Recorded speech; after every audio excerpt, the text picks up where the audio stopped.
নমস্কার। আজকের কবিতা কবি সুনীল গঙ্গোপাধ্যায়ের লেখা কেউ কথা রাখেনি।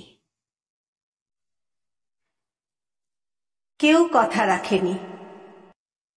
৩৩ বছর কাটল, কেউ কথা রাখেনি। ছেলেবেলায় এক বষ্টমী তার আগমনী গান হঠাৎ থামিয়ে বলেছিল, শুক্লা দ্বাদশীর দিন অন্তরাটুকু শুনিয়ে যাবে। তারপর কত চন্দ্রভুক অমাবস্যা এসে চলে গেল, সেই বষ্টমী আর এলো না। ২৫ বছর প্রতীক্ষায় আছি।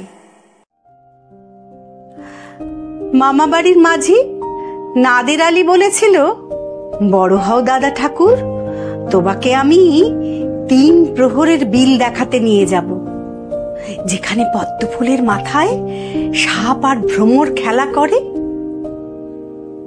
নাদের আলী, আমি আর কত বড় হব?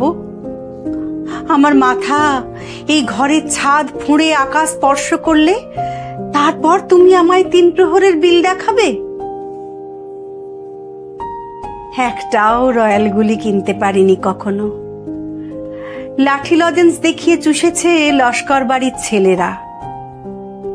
ভিখারির মতন চৌধুরীদের গেটে দাঁড়িয়ে দেখেছি, ভিতরে রাস উৎসব, অবিরল রঙের ধারার মধ্যে সুবর্ণ কঙ্কন পরা ফর্সা রমণীরা কত রকম আমোদে হেসেছে।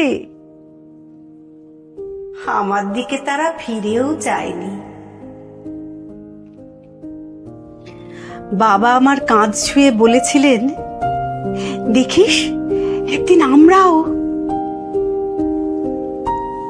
বাবা এখন অন্ধ, আমাদের দেখা হয়নি কিছুই। সেই রয়্যালগুলি, সেই লাঠি লজেন্স, সেই রাস উৎসব আমায় কেউ ফিরিয়ে দেবে না।